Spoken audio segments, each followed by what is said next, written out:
Jin-Ho Kim walked through the massive doors of the Galactic Council building. His heart beat fast in his chest. Today was the most important day of his life. He carried a data pad that held his life's work.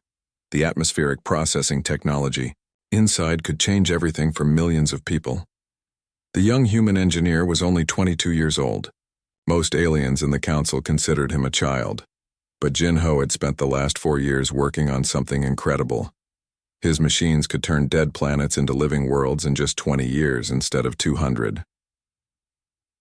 The council chamber was enormous. White marble columns reached up to a glass ceiling that showed the stars above. Hundreds of alien beings sat in curved rows around a central speaking platform. Jin-Ho had never seen so many different species in one place. There were the Velkari, tall beings made of living crystal that sparkled blue and green in the light. Their bodies rang like bells when they moved. Near them sat the Nethys, creatures of pure energy that glowed like small suns. They communicated through flashes of different colored light.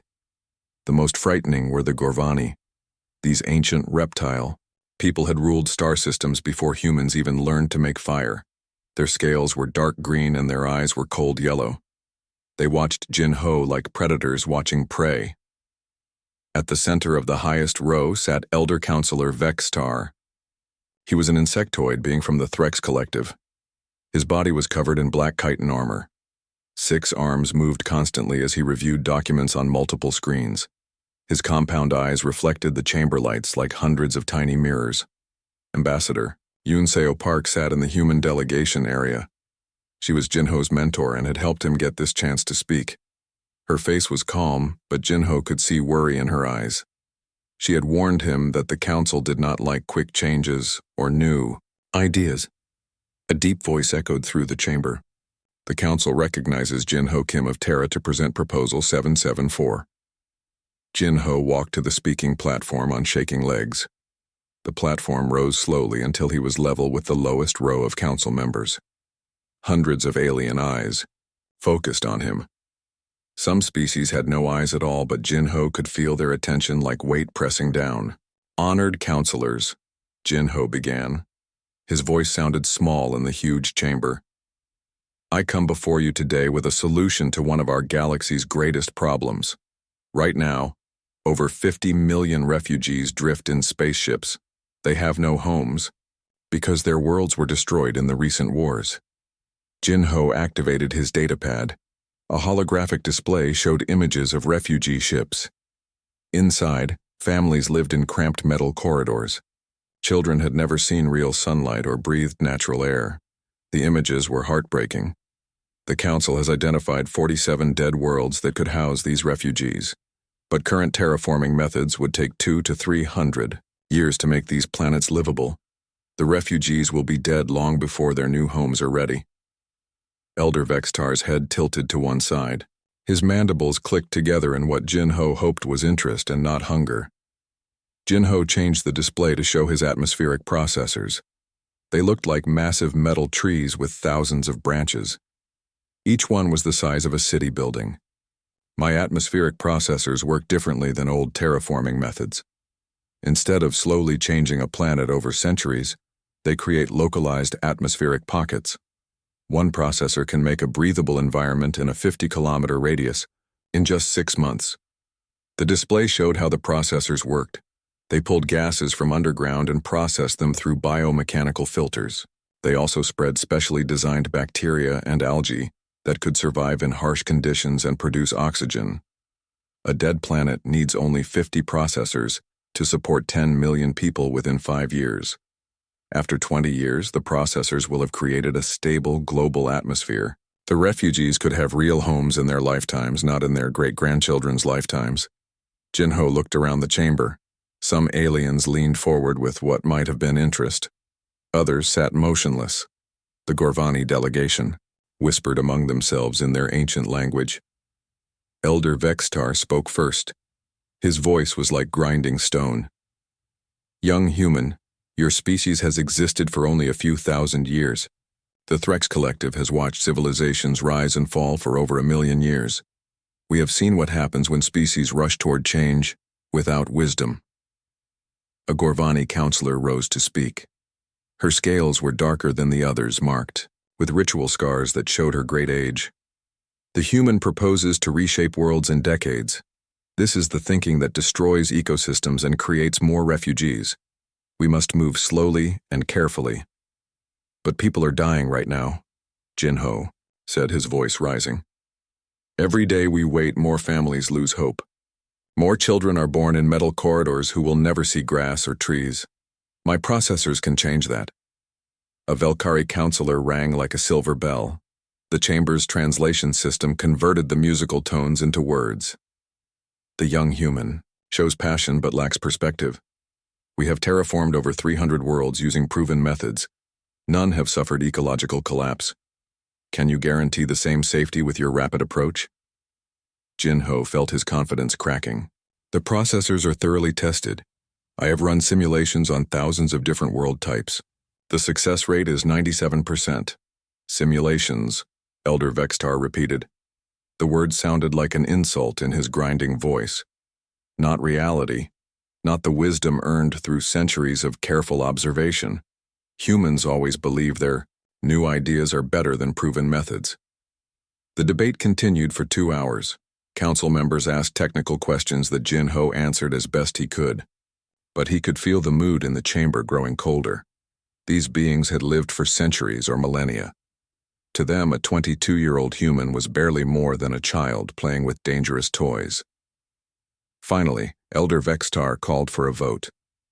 All in favor of approving the human atmospheric processing proposal. Not a single hand, claw, tentacle, or energy pulse rose in support. The silence was deafening. All opposed to the proposal. Every council member indicated their rejection. The vote was unanimous. Elder Vextar turned his compound eyes toward Jin-ho. The council has decided. Your proposal is rejected. The risk is too great and the need for speed is not sufficient to abandon proven methods. We will continue terraforming the identified worlds using standard procedures. Jin-ho felt like the floor had dropped out from under him. But the refugees will be relocated as the worlds become ready. The first planet should be habitable in 87 years. 87 years. Jin-ho's voice echoed through the chamber. Those people will be dead. Their children will be dead. That is unfortunate but inevitable, the elder replied. Better a few suffer than risk the ecological disaster your untested methods might cause. Ambassador Park touched Jin-ho's arm, warning him to stay calm. But the young engineer could not accept this decision. All his work, all his hopes for helping the refugees, dismissed without even a trial. You're wrong, Jin-ho said quietly. All of you. You're so afraid of change that you would rather let people die than try something new. The chamber erupted in shocked whispers and harsh alien sounds. No one spoke to the council this way, especially not a human barely out of school. Elder Vextar's mandibles spread wide, showing rows of sharp teeth. Security. Escort the human from the chamber. His diplomatic status is revoked. He will be reassigned to duties more suitable to his demonstrated judgment. Guards moved toward the platform, but Jin-ho walked away on his own. His legs felt numb as he left the chamber. In the corridor outside, Ambassador Park caught up with him. Jin-ho, I'm sorry. I truly believed they might listen. They didn't even consider it, Jin-ho said. His voice was hollow with defeat. 50 million people suffering in space and they won't even test my processors on one empty world. In the shadows near a side corridor, a figure watched Jin-ho leave. The being was tall and muscular, wearing the dark armor of a frontier soldier. Scars marked his face and hands, signs of many battles. His eyes followed the young human with unexpected interest.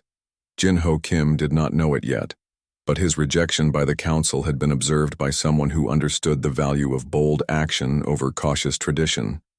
Someone who knew that sometimes the greatest victories came from the most desperate risks. The figure in the shadows smiled, showing sharp teeth. Soon the scorned young human would learn that he had more allies in the galaxy than he imagined. 3 days after his humiliation at the Galactic Council, Jin-ho Kim received his new assignment. The official notice appeared on his personal communicator while he sat alone in his small apartment on the capital world of New Geneva. His hands shook as he read the words that would change his life forever. Junior Engineer Jin-Ho Kim is hereby reassigned to Frontier Monitoring Station Omega-7. Report for duty within 72 hours. Transportation has been arranged. Jin-Ho had heard whispers about Omega-7. It was the most dangerous posting in Confederate space. The station sat on the very edge of Keth Empire territory, watching humanity's most feared enemies. Most people assigned there never came back home.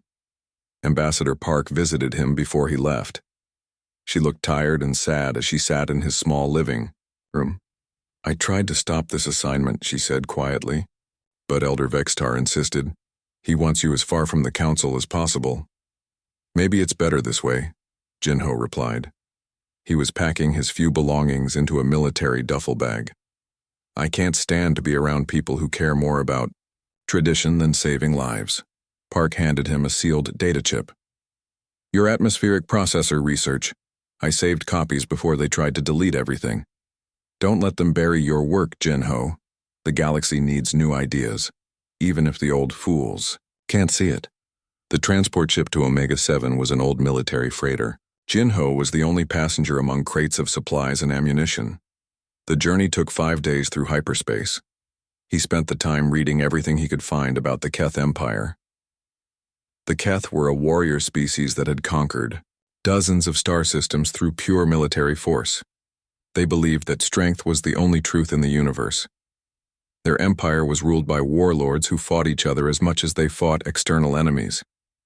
The strongest warlords controlled the most territory and commanded the largest fleets. What frightened the Galactic Council most was Keth expansion. Every year their fleets pushed deeper into neutral space. They had already destroyed 3 Confederate colonies and enslaved the populations. The Council's response had been to build monitoring stations and hope that diplomacy would eventually work. Jin-Ho learned that the Keth had a rigid caste system. Warriors were at the top, followed by engineers and scientists who built weapons and ships. Below them were workers and farmers. At the bottom were slaves taken from conquered worlds. Moving between castes was almost impossible. The most feared Keith in the galaxy was Warlord Kyungmin Cho, known as the Crimson Blade. He had risen from the lowest warrior caste to command an entire battle fleet. His tactics were brutal but effective. He had personally led the attacks on the 3 destroyed colonies. Confederate intelligence estimated he had killed over 1 million people in his career. When the transport finally dropped out of hyperspace, Jin-Ho got his first look at Omega-7. The station was built into a large asteroid that orbited a dead world called Terminus. The asteroid had been hollowed out and fitted with sensors, weapons, and living quarters. It looked like a metal tumor growing on a rock. Commander Lee Da-Yoon met Jin-Ho at the docking bay. She was a woman in her 40s with short gray hair and a face marked by old battle scars. Her left arm was cybernetic, replaced after some long-ago fight. She looked Jin-Ho up and down with obvious disappointment. "So you're the hotshot engineer who insulted the council," she said. Her voice was rough from years of shouting orders in combat. "Let me guess. You thought your fancy education made you smarter than beings who have lived for thousands of years." Jin-Ho lifted his duffel bag. "I thought my technology could save lives. Apparently that was naive." Commander Lee snorted. "Naive is right. Follow me, kid. Let me show you what reality looks like out here." The station's interior was cramped and functional. Metal corridors connected chambers carved from rock. Everything smelled of recycled air and machine oil. Warning lights blinked constantly, showing system failures that never got fully repaired. "We have 43 people on this station," Lee explained as they walked. "Our job is to monitor Keth fleet movements and warn the Council if they plan another attack. The Keth know we're here, but they let us stay because we're not a real threat." They passed the main sensor chamber where technicians watched screens showing empty space. "Most days nothing happens," Lee continued. "But when something does happen, it happens fast and people die. Last year we lost 8 people when a Keth patrol decided to test our defenses." Jin-Ho's quarters were a tiny room with a bed, desk, and computer terminal. A small window showed the dead world of Terminus below. The planet's surface was covered in red dust and broken rocks. No life had ever grown there. "Your job is to maintain our systems," Lee said. Atmospheric processors, power generators, life support, sensors. Everything breaks down out here and we can't get replacement parts easily. Think you can handle real engineering instead of theoretical research? I can handle it, Jin-Ho replied. He was already studying the room's environmental controls. They were at least 20 years old and running on patched software. Commander Lee left him alone to settle in. Jin-Ho unpacked his few belongings and set up his personal computer. He loaded the data chip that Ambassador Park had given him. His atmospheric processor research filled the screen, complex equations and molecular diagrams that represented years of work. That night, Jin-Ho ate dinner in the station's small cafeteria. The other crew members were mostly older engineers and sensor technicians. They nodded politely but didn't try to make conversation. Everyone on Omega-7 was there for a reason, and usually that reason wasn't good. After dinner, Jin-Ho explored the station. He found the main engineering section where massive machines kept them alive in the vacuum of space. The equipment was old but well-maintained. Someone had painted motivational slogans on the walls like, "Another day above ground" and "Keth can't, kill what's already dead inside." The observation deck gave the best view of surrounding space. Jin-Ho could see distant stars and the faint glow of nebulae. Somewhere out there in the darkness was the Keith Empire, fleets of warships filled with alien warriors who saw humans as weak prey. Jin-Ho pulled up his atmospheric processor files on a portable tablet. He began reviewing the data, making small improvements to the design. Even here at the end of nowhere, he refused to give up on his dream of helping the refugees. A few days later, long-range sensors detected unusual activity in nearby Keth space. Multiple fleets were moving toward a central point, but intelligence couldn't determine why. Commander Lee called a staff meeting in the briefing room. "Something big is happening in the Empire," she said, pointing at a star chart. "We're seeing fleet movements on a scale not recorded since their last major expansion. Could be another attack on Confederate worlds. Could be internal fighting between warlords." Jin-Ho had been studying Keth military reports during his off hours. "What if it's neither?" he suggested. "What if someone is consolidating power? The Empire has been fracturing for years as different warlords fight each other." Commander Lee looked surprised that the young engineer had useful input. "Possible. We need better intelligence. I'm assigning you to monitor their communication frequencies. Your technical background might help break their encryption codes." Jin-Ho threw himself into the work.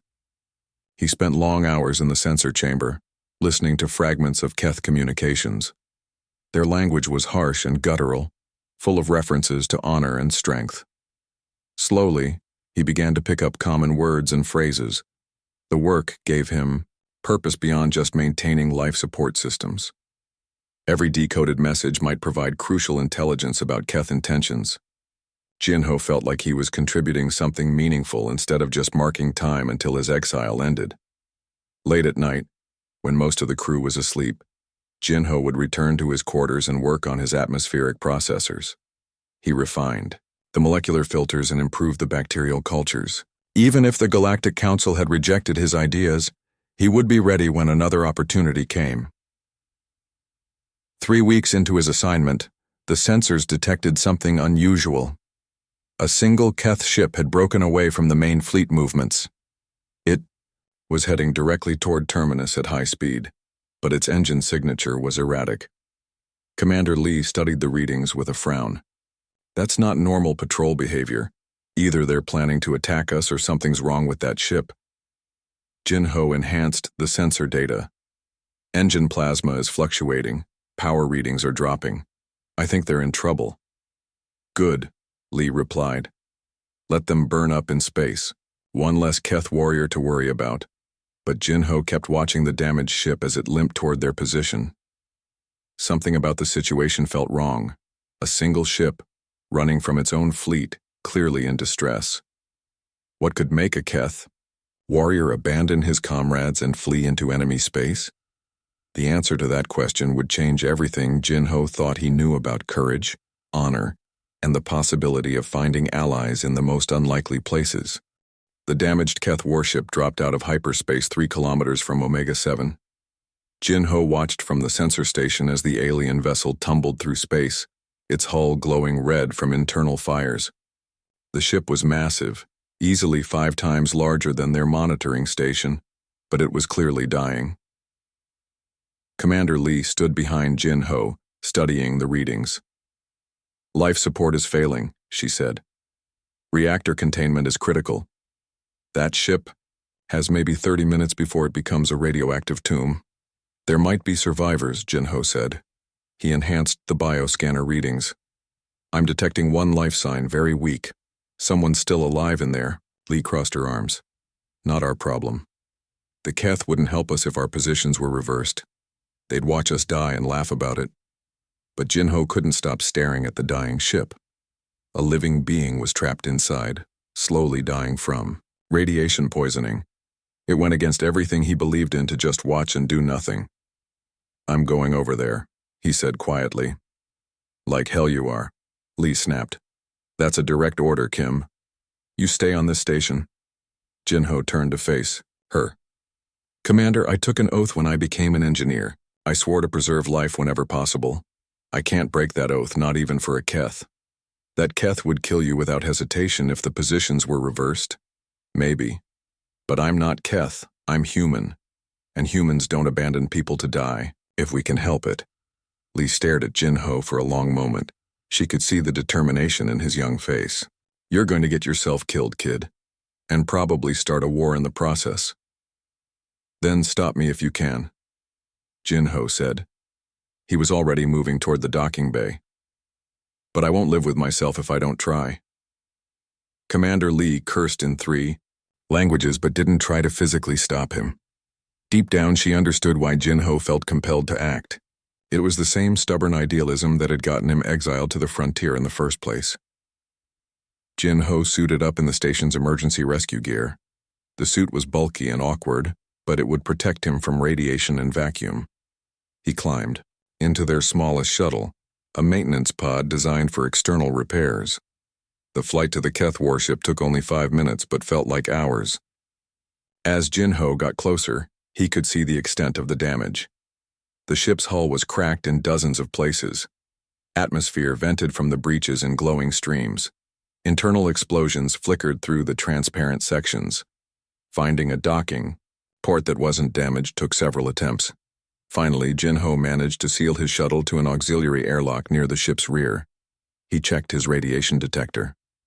The readings were high, but not immediately fatal. The airlock opened with a grinding sound. Jin-Ho stepped into the Keth warship and immediately knew he was in an alien world. The corridors were wider and taller than human ships required. Everything was built on a larger scale for beings bigger and stronger than humans. The air was thick, with smoke and the smell of burning electronics. Emergency lighting cast red shadows on the metal walls. Jin-Ho followed his bioscanner toward the single life sign, deeper into the dying ship. He found the survivor in what looked like the command center. Banks of alien computers surrounded a raised platform where someone lay motionless. Jin-Ho approached carefully, not knowing what to expect. The being on the platform was definitely Keth. He was over 2 meters tall with broad shoulders and powerful limbs. His skin was pale gray with darker patches that might have been natural, markings or old scars. Most of his body was covered by black military armor, but Jin-Ho could see that he was badly injured. Blood seeped from multiple wounds. The alien's breathing was shallow and labored. Jin-Ho's medical scanner showed severe internal damage from radiation exposure. Without immediate treatment, this Keth would be dead within an hour. Jin-Ho opened his emergency medical kit and began working. He injected anti-radiation drugs and started an IV line to combat dehydration. The Keth's anatomy was different from humans, but similar enough that basic medical procedures still worked. As Jin-Ho worked to stabilize his patient, he noticed the warrior's equipment scattered around the command platform. A ceremonial sword with an elaborate hilt. Armor decorated with battle honors and rank insignia.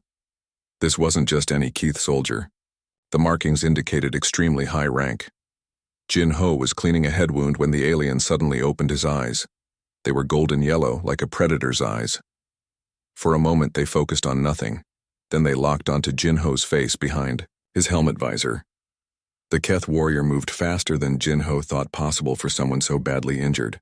A powerful hand grabbed Jinho's throat through the suit material. The alien sat up, his face twisted with pain and rage. Human, the Keth hissed in accented but understandable standard language. You dare touch me with your weak hands? Jinho couldn't speak with the pressure on his throat, but he didn't struggle. Instead, he pointed to his medical equipment and then to the Keth's wounds. He was trying to help, not hurt. The alien stared at Jinho for several long seconds. His grip loosened, slightly. Why? He asked. Why does a human risk his life for his enemy? Jinho's suit radio was still connected to the alien's universal translator. Because you were dying, he said simply. Because it was the right thing to do. The Keth warrior released Jinho's throat entirely. He fell back onto the platform, exhausted by even that small effort. The right thing, he repeated. Strange words from a member of the weak species. Maybe we're not as weak as you think, Jinho said. He resumed treating the alien's wounds. What's your name? The warrior was silent for a long time. Finally, he spoke. I am Kyungmin Cho, warlord of the 4th Battle Fleet, conqueror of New Thessaly, destroyer of the earthwork colonies. Jinho's hands froze over his medical kit. This was the Crimson Blade himself, the most feared Keth warrior in the galaxy, the alien who had killed over 1 million humans in his military career. Jinho was alone with humanity's greatest enemy, and the enemy was completely at his mercy. Kyungmin seemed to notice Jinho's reaction. A harsh sound came from his throat that might have been laughter. You know my reputation. You know what I have done to your people, yet you still try to save my life. Explain this contradiction.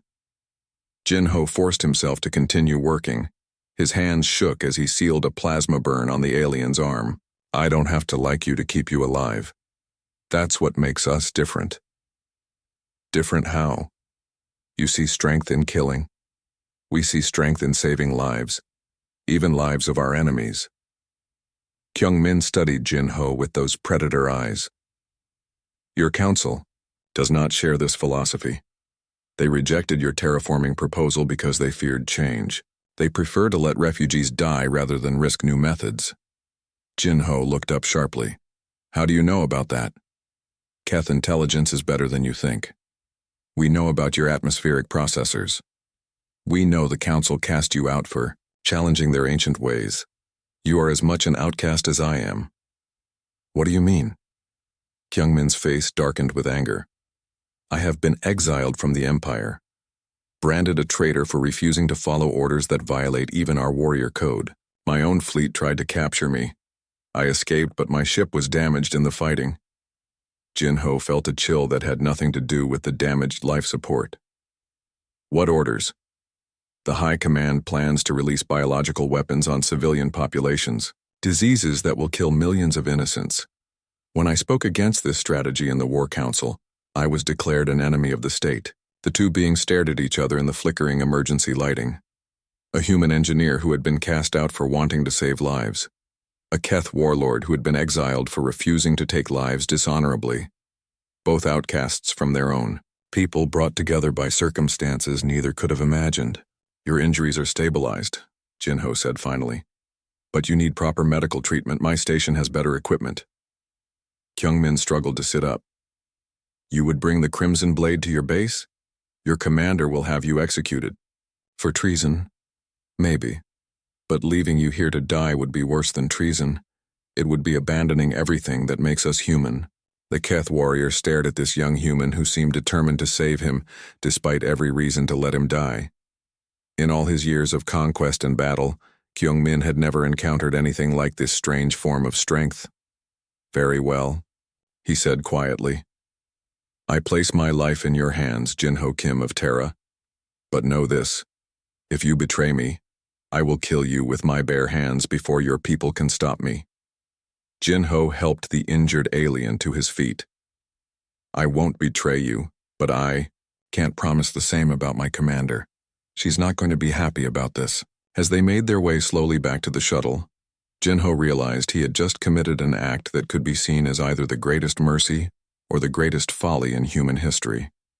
He was bringing the galaxy's most feared enemy back to his base, trusting that compassion would triumph over centuries of hatred and war. The real test was just beginning. Commander Lee was waiting in the docking bay when Jinho returned with his shuttle. She had 8 armed security guards with her, all pointing weapons at the airlock. Her face showed the kind of anger that could melt steel plating. "Kim, you better have a damn good explanation for this," she shouted as the airlock opened. "Our sensors show you brought something back from that ship." Jinho stepped out first, his hands raised. "Commander, I need you to listen carefully. The being in my shuttle is badly injured and needs immediate medical attention. He's also the most important intelligence asset we've ever captured." Intelligence. Asset. Lee's voice was deadly quiet. "What exactly did you bring to my station?" Warlord Kyung-min Cho. The Crimson Blade himself. The security guards took a step back.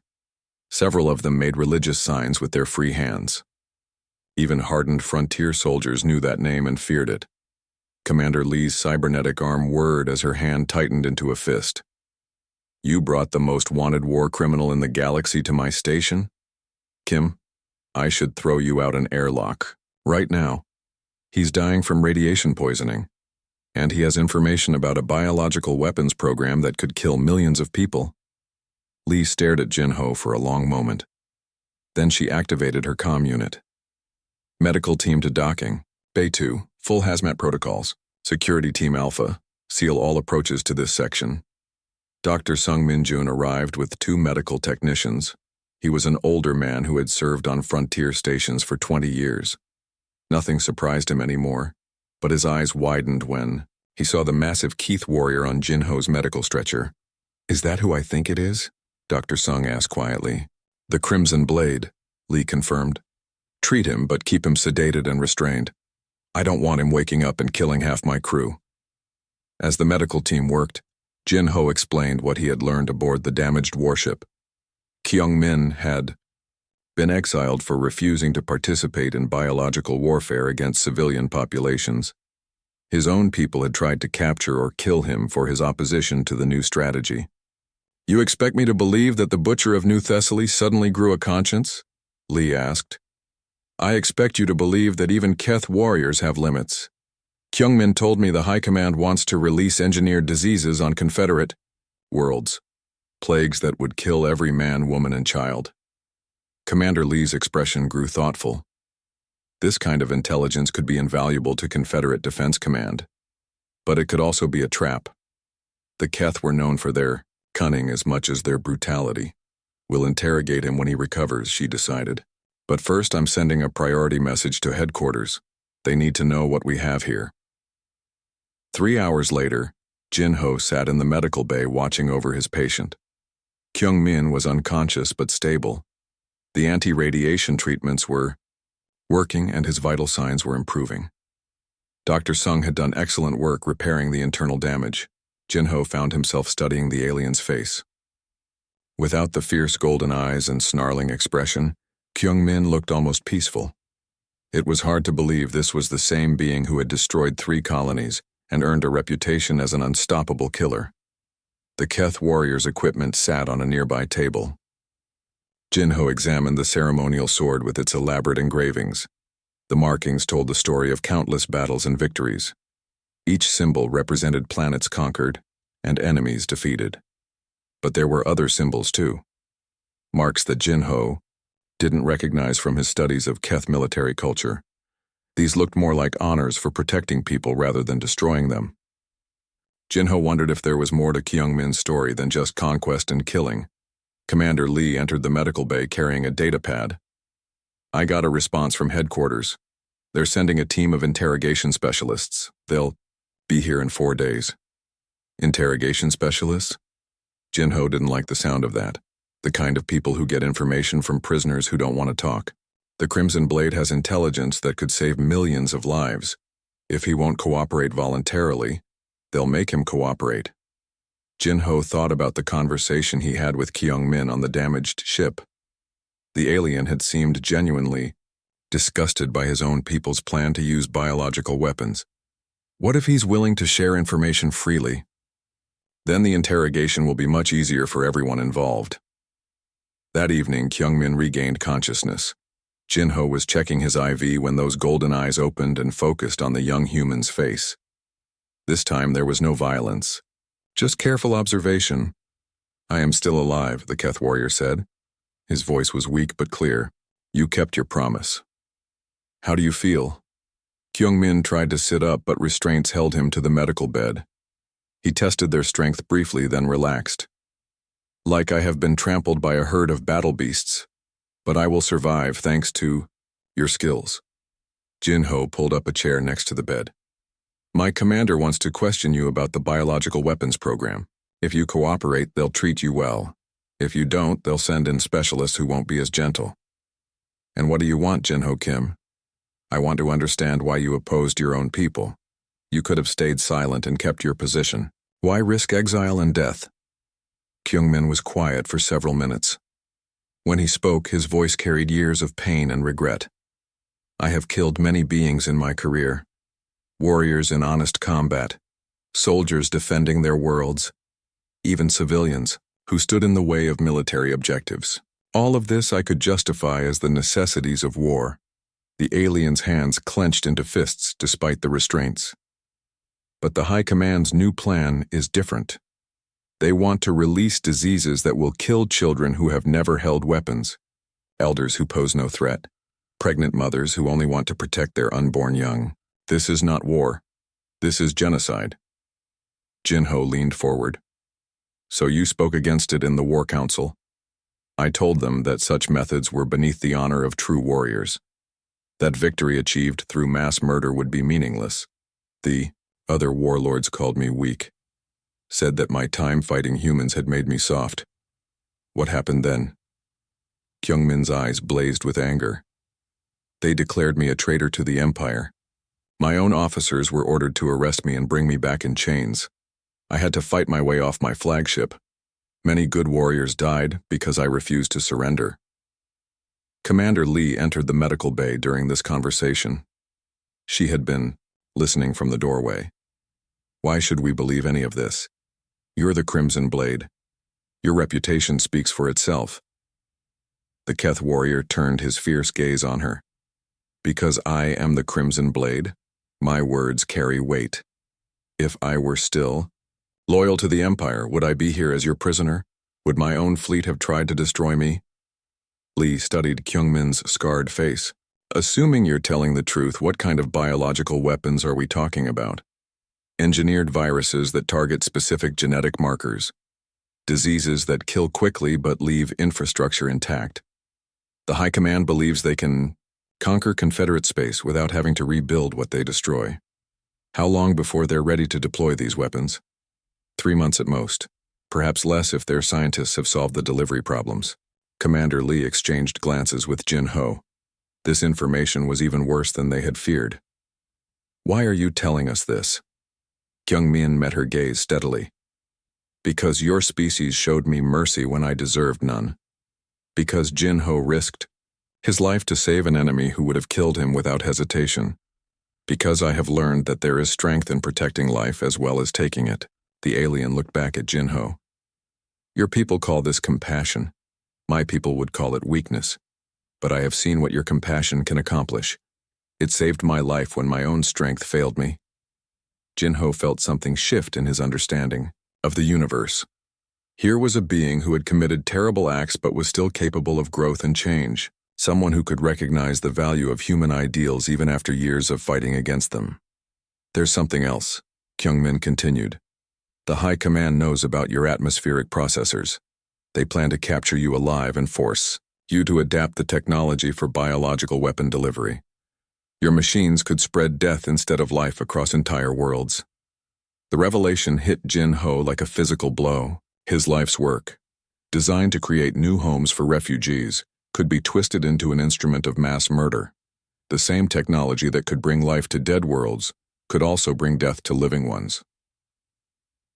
Commander Lee was already activating her communicator. "I need to get this information to headquarters immediately. If the Keth are planning this kind of attack, the entire Confederation needs to prepare." As Lee left to send her urgent messages, Jin-ho remained with Kyungmin. The Two outcasts looked at each other across a gap of species, culture, and history. One had been cast out for wanting to save lives. The other had been exiled for refusing to take them dishonorably. "What happens now?" Jin-Ho asked. "Now we see if your people are wise enough to accept help from their greatest enemy.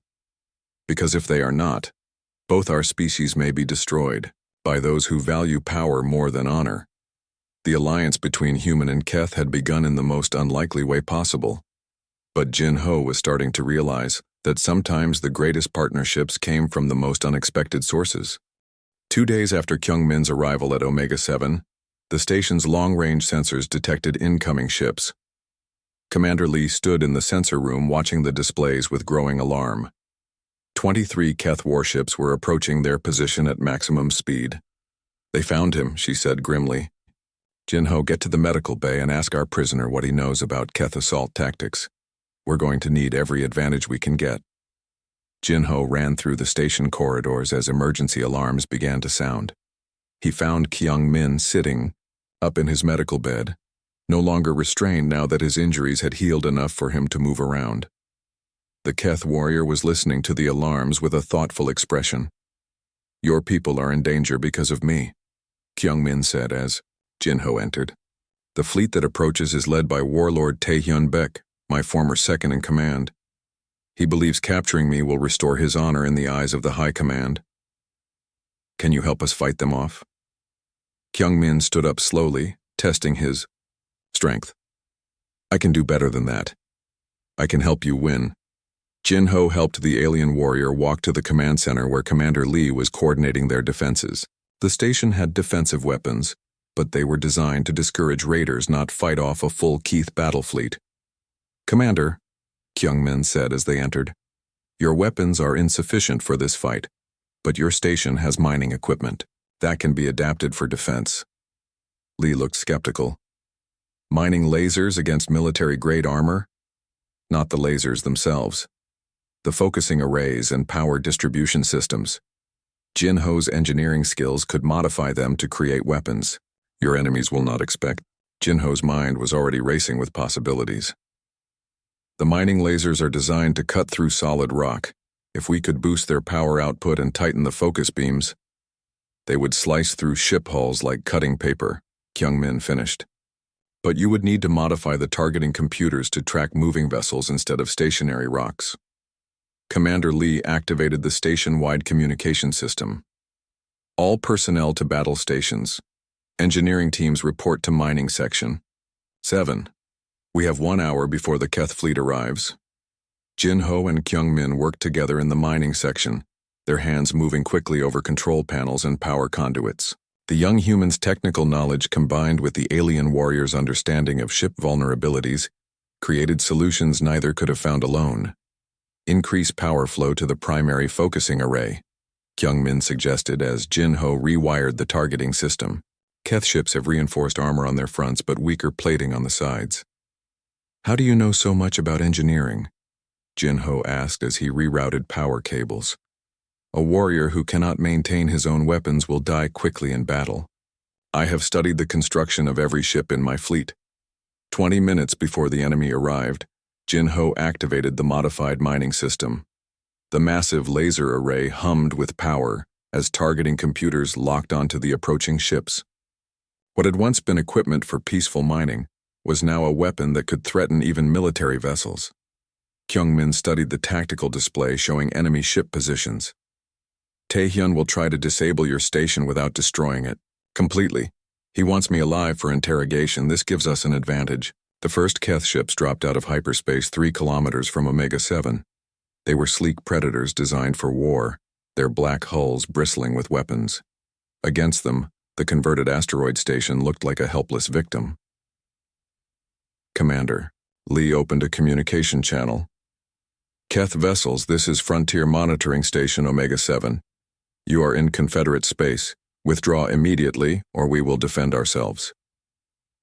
The response came from Warlord Tae-hyun himself. His voice was harsh and threatening.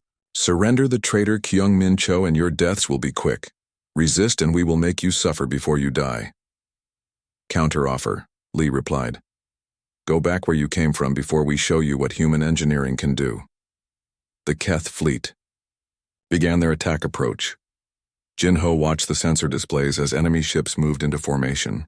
They were coming in slowly, expecting easy victory against what looked like a defenseless outpost. Wait until they reach optimal range, Kyungmin advised. Let them think they have already won. The first Keth destroyer moved within 2 kilometers of the station. Its weapons began charging for what should have been a devastating opening strike. Instead, Jinho activated the modified mining laser. The focused beam of energy struck the destroyer's side hull and cut through it like a blade, through fabric. The ship's reactor containment failed instantly, creating a brilliant explosion that lit up the surrounding space. Impossible, came Taehyun's shocked voice over the communication channel. What weapon was that? Commander Lee smiled grimly. Human ingenuity, something your people never learned to appreciate. The remaining Keth ships spread out and began a more cautious approach. But Jinho had anticipated this. He had modified multiple mining stations throughout the asteroid, creating a network of defensive weapons that could target ships from unexpected angles. 2 more destroyers fell to the modified lasers before the Keth adapted their tactics. They began using smaller fighters to probe the station's defenses while keeping their larger ships at a safe distance. They're learning, Kyungmin observed. Taehyun is not foolish. He will find weaknesses in your defenses. Then we need to take the fight to them, Jinho said. He had been working on another modification during the battle. I've rigged the mining drones to carry explosive charges. If we can get them close to the enemy ships. Kyungmin's eyes blazed with approval. Suicide drones, clever, but you need someone who knows Keth ship layouts to guide them to the most vulnerable points. Jinho launched a dozen mining drones loaded with improvised explosives. Kyungmin used his knowledge of ship design to guide them through the Keth formation, targeting engine systems and weapon mounts that were difficult to defend. The explosions were spectacular. 3 cruisers lost power and began drifting helplessly. 2 more suffered critical damage to their weapon systems. But the cost was high. The station's defensive positions were being systematically destroyed by return fire. We can't keep this up much longer, Commander Lee said, as another mining laser was destroyed. They're wearing us down. That's when Jinho had his most desperate idea. What if we don't try to hold them off? What if we make them come to us? He activated the atmospheric processors he had been secretly installing throughout the asteroid. But instead of creating breathable air, he programmed them to generate a thick fog of metallic particles that would disrupt targeting systems and communications. Within minutes, the space around Omega-7 was filled with a dense cloud that confused sensors and blocked visual targeting. The Keth ships found themselves fighting blind while the station's defenders, who knew the local terrain, could still coordinate their attacks. Brilliant, Kyungmin said as he watched enemy ships collide with each other in the confusion. You have turned their superior numbers against them. The tide of battle began to turn. Keth ships, unable to coordinate properly in the metallic fog, started firing at each other by mistake. Several vessels broke off from the attack and retreated to clear space. Commander Lee pressed their advantage, launching every remaining drone and firing all functional weapons at maximum power. The combined assault, guided by Kyungmin's tactical expertise and enhanced by Jinho's engineering innovations, proved too much for the attacking fleet. Warlord Taehyun's flagship was the last to withdraw, but before leaving, he sent a final message to the station. This is not over, traitor. The Empire will send more ships. You have only delayed your execution. Let them come, Kyungmin replied over the open channel. I have found allies who fight with honor, something you have forgotten in your hunger for power. As the Keth fleet disappeared into hyperspace, the defenders of Omega-7 began assessing the damage. They had survived against impossible odds, but the cost had been severe. Half their defensive systems were destroyed, and 6 crew members had died in the fighting. Jinho found Kyungmin in the observation deck, looking out at the debris field where the battle had been fought. The Keth warrior seemed lost in thought. You fought beside us, Jinho said. You helped us win against your own people. They ceased to be my people when they chose dishonor over victory, Kyungmin replied. Today I fought alongside true warriors, beings who understand that strength comes from protecting others, not just destroying enemies. Jin-ho realized that something fundamental had changed during the battle. He and Kyungmin were no longer prisoner and captor, or even reluctant allies. They had become something unprecedented in galactic history. Genuine partners who trusted each other completely. What happens now? Jin-ho asked. Kyungmin turned from the window to face his human friend. Now we prepare for the real war.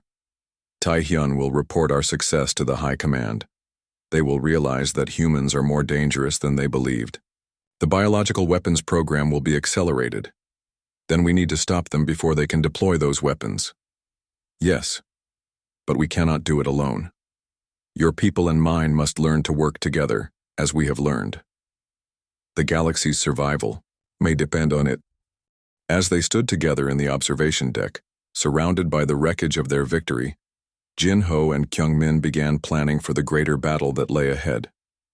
The young human engineer and the exiled alien warlord had proven that the most unlikely partnerships could create the greatest strength. News of the battle at Omega-7 spread through both the Galactic Confederation and the Keth Empire like wildfire. Within a week, Jin-ho found himself facing another council chamber, but this time the atmosphere was very different.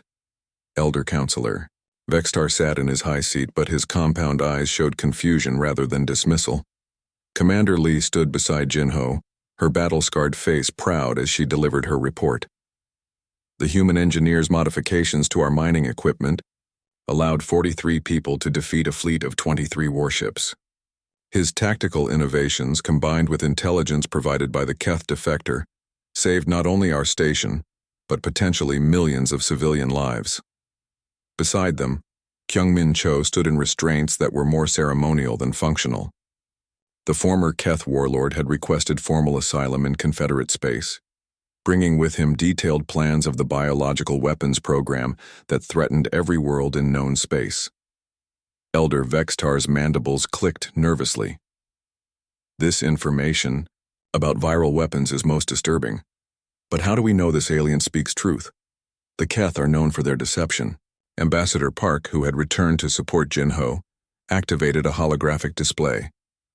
Our intelligence services have confirmed much of what Warlord Kyungmin has told us. Satellite reconnaissance shows massive construction projects on 3 Keth worlds, all matching the descriptions of biological weapon facilities. A Gorvani counselor raised her scaled head. Even if his information is accurate, why should we trust the butcher of New Thessaly? His hands are stained with the blood of millions. Kyungmin stepped forward, his golden eyes meeting those of his accusers. I do not ask for forgiveness for my past actions. I accept full responsibility for the lives I have taken in service to an empire I now recognize as corrupt. But I offer my knowledge and my strength to prevent a greater evil. And what evil is that? Asked a Velkari counselor, her crystalline form chiming softly. The complete destruction of all non-Keth life in the galaxy, Kyungmin replied. The biological weapons being developed will not stop with human worlds. Once unleashed, they will be modified to target every species that refuses to submit to Keth rule. Jin-ho had been silent during the formal presentations, but now he stepped forward. Honored counselors, 6 months ago you rejected my atmospheric processing technology because you feared the risks of untested innovation. But sometimes the greatest risk is doing nothing while evil prepares to act. He activated his own holographic display, showing updated designs for his atmospheric processors. Warlord Kyungmin's knowledge of Keth bioengineering has helped me improve my original designs. The new processors can not only create breathable atmospheres but also neutralize biological weapons before they can spread. Elder Vextar leaned forward with interest. Explain this capability. The processors use engineered bacteria to break down atmospheric toxins. By modifying these bacteria, we can create systems that target specific viral and biological agents. A planet protected by the new processors would be immune to the Keth biological weapons. A murmur of amazement ran through the council chamber. Several species began rapid discussions in their native languages. The translation systems struggled to keep up with the multiple conversations. Commander Lee added her support. I've seen what these two can accomplish when they work together. Human innovation combined with Keth tactical knowledge creates possibilities neither species could achieve alone. The Gorvani counselor was not convinced. You ask us to trust our greatest enemy and approve untested technology. This seems like madness. Sometimes madness and wisdom look very similar, Jinho replied. 6 months ago I was scorned by this council for proposing rapid terraforming. Today that same technology, improved through cooperation with a former enemy, offers our best defense against extinction. Kyungmin looked around the chamber at the assembled alien dignitaries. I have spent my life studying warfare and conquest. I know the minds of those who now lead the Keth Empire. They will not be satisfied with a few worlds or even a few systems. They plan nothing less than the complete domination of all galactic civilization. He paused, letting his words sink in. But I've also learned something new from my partnership with Jinho Kim. I have learned that true strength comes not from the ability to destroy, but from the wisdom to create and protect. Your species understand this. Mine does not. And that blindness will ultimately destroy them unless we act. Elder Vextar called for a brief recess. The council members gathered in their species groups to discuss this unprecedented situation. Jinho could see heated arguments breaking out among several delegations. During the break, Ambassador Park approached Jinho and Kyungmin. Whatever happens here today, I want you both to know that what you've accomplished is remarkable. You've created something that shouldn't be possible according to everything we know about interspecies relations. What have we created? Jinho asked. Hope, she replied simply. Hope that enemies can become allies. Hope that cooperation can triumph over conquest. Hope that the galaxy has a future beyond endless war. When the council reconvened, Elder Vextar spoke for all the assembled species. After much deliberation, we have reached several decisions. First, we grant full asylum to Kyungmin Cho in recognition of his valuable intelligence and his assistance in defending Omega-7. Kyungmin bowed deeply, a gesture of respect that surprised many council members. Second, Vextar continued, we approve the development and deployment of the improved atmospheric processing technology. The urgency of the biological weapons threat overrides our normal caution regarding untested innovations. Jinho felt his heart racing with excitement. After months of rejection and exile, his work was finally being recognized. Third, we establish a joint task force to coordinate the defense against Keth biological weapons. This task force will be led jointly by engineer Jinho Kim and strategic advisor Kyungmin Cho. The chamber erupted in shocked whispers. A human and a Keth leading a joint military operation was unthinkable just days ago. Now it was official council policy. Elder Vextar raised a chitinous hand for silence.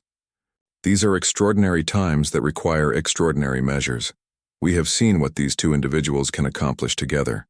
We must trust that their partnership can be expanded to save all our worlds. As the council session ended, Jinho and Kyungmin found themselves surrounded by reporters and military officials eager to hear their plans. But the two partners had eyes only for each other, sharing a moment of quiet satisfaction. We did it, Jinho said softly. They're actually going to let us try. The real work begins now, Kyungmin replied. Building the processors is only the first step. We must also prepare for the Keth response when they realize their weapons have been neutralized. 3 months later, Jinho stood on the observation deck of a massive space station that served as headquarters for their joint task force. Through the transparent aluminum windows, he could see dozens of ships from every Confederate species working together to install atmospheric processors on vulnerable worlds. The first test had come 2 weeks ago when a Keth probe ship had released biological agents above the agricultural world of New Harvest. The planet's newly installed processors had neutralized the weapons within hours, saving 10 million farmers and their families. Kyungmin joined Jinho at the observation window. The former warlord now wore the uniform of a Confederate strategic advisor, though he still carried his ceremonial sword as a reminder of his past. The intelligence reports confirm it, Kyung-min said.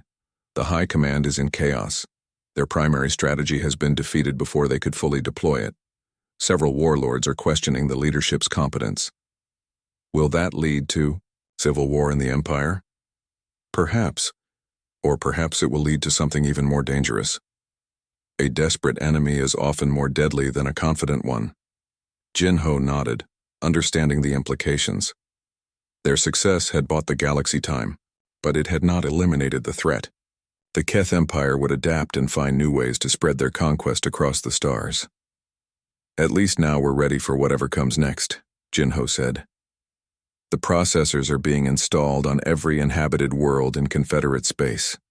The refugee populations finally have safe homes on terraformed planets. And we've proven that cooperation between species can achieve miracles. Kyung-min smiled, an expression that still looked strange on his scarred warrior's face. Yes, we have shown the galaxy something it had never seen before. A human and a Keth working together as true equals and friends. As they watched the ships, outside continuing their vital work, both partners thought about the long journey that had brought them together. Jin-ho had been scorned by the elders for his radical ideas and reckless innovation. Kyung-min had been exiled from his people for refusing to participate in genocide. But their shared status as outcasts had become their greatest strength. Freed from the expectations and limitations of their cultures, they had found ways to combine human creativity with Keth determination. They had created technologies and strategies that neither species could have developed alone. The galaxy was safer because a young human engineer had chosen compassion over revenge. Millions of lives had been saved because an alien warlord had chosen honor over easy victory. And the future